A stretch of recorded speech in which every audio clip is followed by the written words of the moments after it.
Today we're going to talk about how to set up an HR data connector. This can be one of the biggest bang for your buck data connectors that we have in the insider risk management space.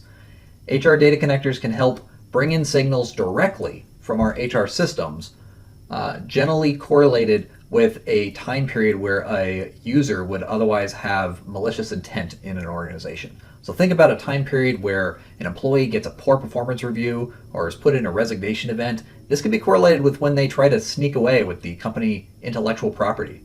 So let's get started, shall we? So when we get started looking at this, I want to point out our docs location where we have written out the article now on how to set up a data connector to import HR data. Using this article, within here, we have several major steps defined, and this is something we're going to walk through today.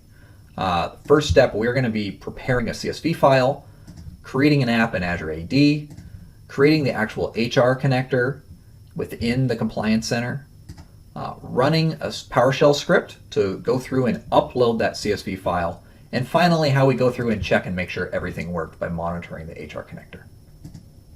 Of note that as we get started, we do have one prerequisite to look out for, which is the mailbox import-export permissions within the Exchange Online Admin Center. We need to make sure we grant that to the person that is setting up the HR data connector. So this prerequisite is pretty simple. We're going to start from the Exchange Admin Center here, and I'm going to go look for the admin roles. And notice I actually have a default import-export role group down here. Within here, we can actually see the permissions that would be required for this, which is mailbox import-export, which is great. So we are going to go through and assign the admin user, who's conveniently named admin. He'll be added, and we're ready to go with step one. So now we're ready for step one, where we're going to create a CSV file from your HR data. Now, your HR system may create this CSV file on its own, or it's possible that you may have a piece of middleware or a script or some sort of taking that HR information and putting that into this CSV format that's ready for constant upload into this connector. But we need to go through and just create this file that will have the example HR data, and that's what this step's really about. When we look through this, you'll notice there's going to be several different types of HR data that we could support right now. So as an example, resignation data might be used by the data theft by departing users policy note template. And the other one, disgruntled users, we get things like job level changes, performance reviews, or performance improvement plans. I'm going to go through and create a CSV file that can allow for all four of these, but you'll notice that we actually have some examples of how to configure these CSV files for resignation data, job level changes, performance review data, performance improvement plan data, and what would be combined all in one, where under the HR scenario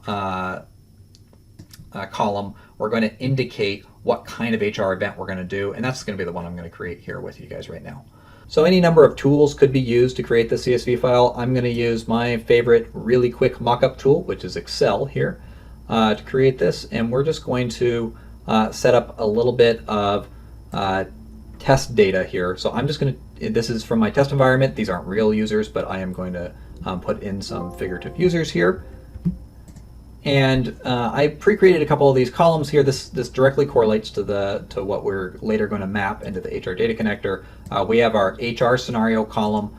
Here we do want to have the resignation or the type of event that we're going to do of those four event types. Resignation events are what we're going to do in this demonstration. For email address, this is supposed to, I chose the email address of Alex, Alan, and Christy. Resignation date and last working date. This does need to be something that is near term because we could be capturing signals that are before or after this point in time. So let's go through and get some dates that are right around today. I'm going to use PowerShell for this. It's good for just some very quick things. Granted, if you have some dates in another format, you could do this as well really quickly by just manually typing these in. However, I can just use the get date format and determine, all right, we're going to choose a date that's around, let's actually do yesterday. So let's go with, I'm going to use get date, which is a PowerShell commandlet. And if I say add days, -1, I can go through and make some dates that are kind of near term. So this will be of yesterday for -1. If I added dates, right, I can go in the future, which I'll do later for the resignation date. And then I'm going to do something to make sure this isn't the right format here.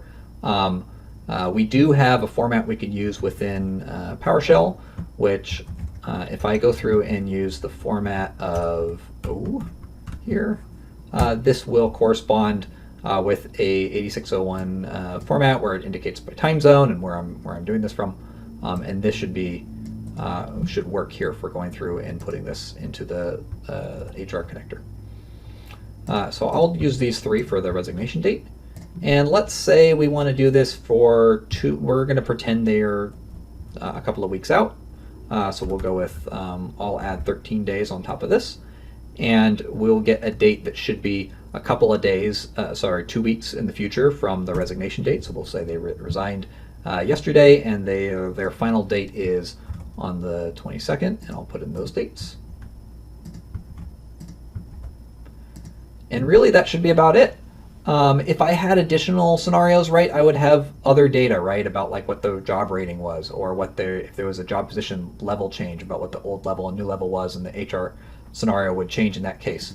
But this works for us. I'm just going to go through and I'm going to save it as my Contoso connector .csv. That will be important to go through and make that a CSV file, and we should be good to go. Okay, now we've reached step 2. We're going to create an app in Azure Active Directory.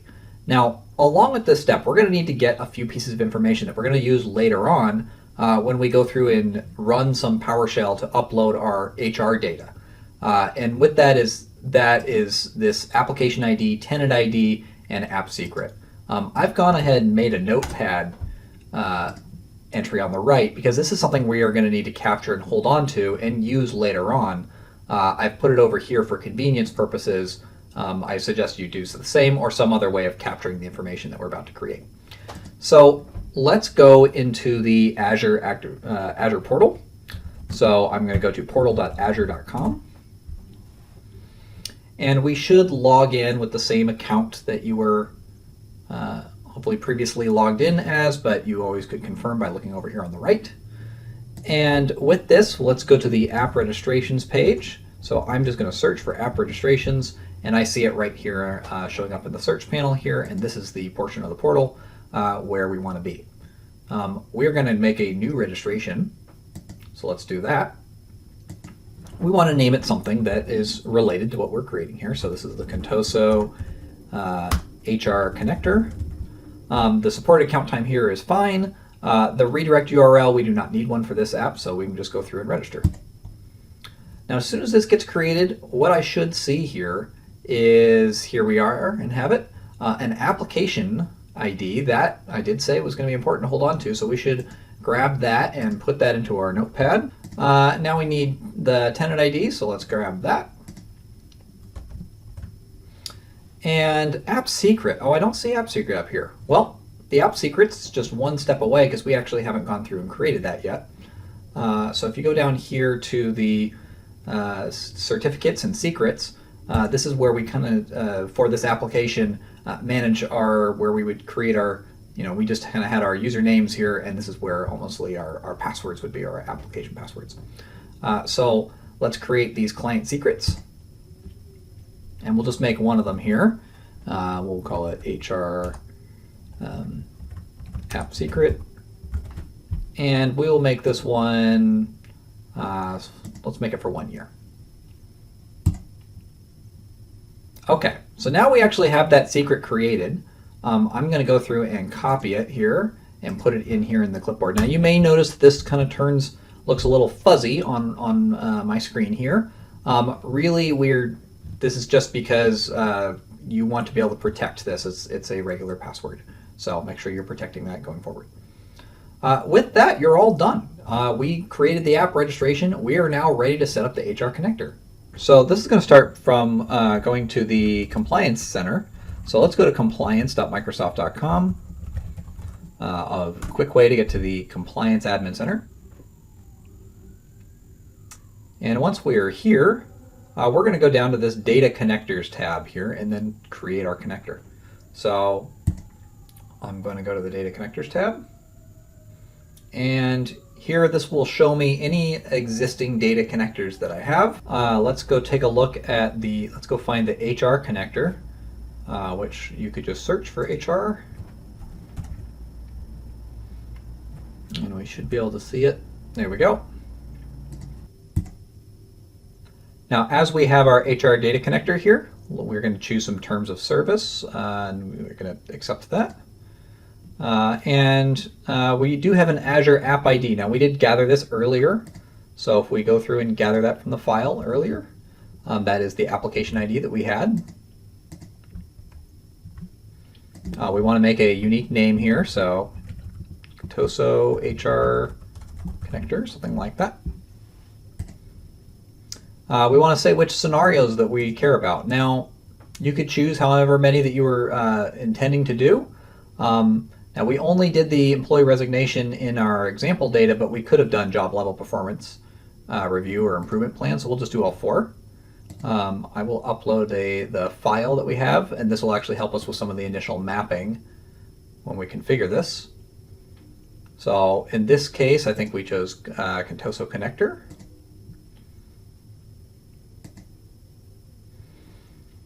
The first part, when we're going through this, the very first column is supposed to be where we're deciding what kind of scenario we're doing. Remember, we chose the HR scenario column here, but if you named it something different in your CSV file, this is where you get a chance to set those mappings. For each of these scenarios, we need to go through and talk about which columns we plan to use. So as an example, and the very first thing in the entry for this scenario is the type of scenario we're going to go into, so which kind of keyword we're going to trigger off of. So in this case, every time I have a resignation event, I just call it resignation, and then I'm going to choose the email address, the resignation date as the resignation submitted date, and then the last working date as the last working date. For job level changes, for this one, we didn't actually make anything in our CSV file for this, but we could say job level change. And then for the email address, we'll go through and choose email address. Effective date, we did make an effective date column. We made a remarks column. We did make an old level and a new level column. Performance reviews, let's just say that we call it performance review. And this will work then if we have that kind of data in the future. Email address, effective date will be the we'll say the effective date, sorry. Remarks is remarks, rating is rating. And then, of course, performance improvement. For this one, we'll just say it's performance improvement plan. And I can choose the person's email address, the effective date, where the remarks column might be, and rating. And at the end of this, right, we've actually just mapped across the whole thing so that no matter what I send it from HR connector scenario, now I will have that that mapped correctly, assuming that my CSV file matches what my HR connector is configured as. So I click Finish here, and this will create the connector. This may take a few moments. And here it is, it's created. Now, this is one area where I also want to gather one last piece of information here, which is the connector ID. And then we're actually going to also use this sample script. First, I'm going to grab the connector ID. So let's go back and get into here. This time I'm going to make a new column, connector ID. And let's put that in there. Now we actually have a sample script. With this sample script, we're going to go through and actually get the file coming off of GitHub here, which is the PowerShell that we're going to run in that next step to go through and get that PowerShell information.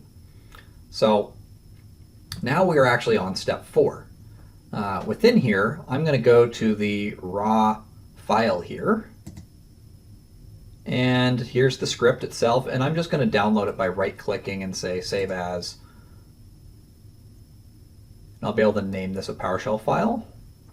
I'll put it right here in the same area as the test files. So we'll call this upload termination records.ps1.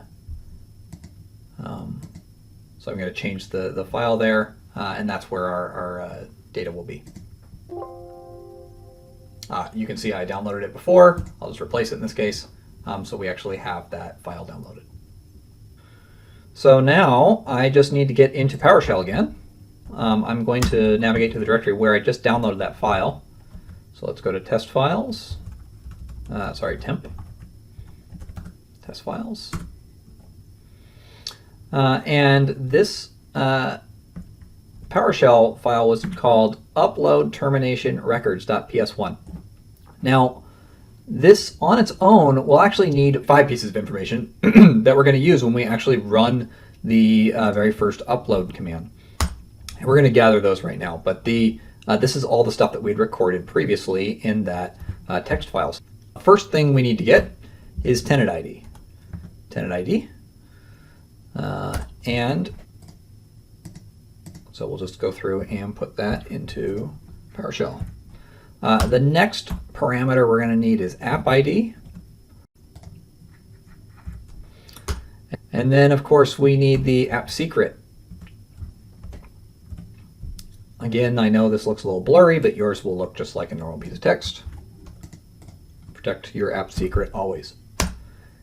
Now, next one, I want to get the job ID. And I wrote this as connector ID, but the actual command, the actual parameter for it is job ID. So let's go through and grab that. And one last piece of information I'm going to try to give is where the CSV file. So this is all the information that we've input already. Has to do with how's it going to connect to our HR connector. And the final thing we need is the CSV file that we actually plan to use, which is in temp, test files. And I believe we called it Toso connector.csv. Yep, that's it. All right, so with all that information together, let's go through and run our PowerShell script.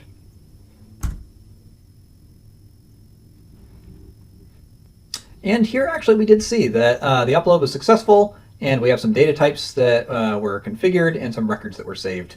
And now we've reached step 5, which will allow us to go determine if we were successful or where we go to monitor the HR connector going forward.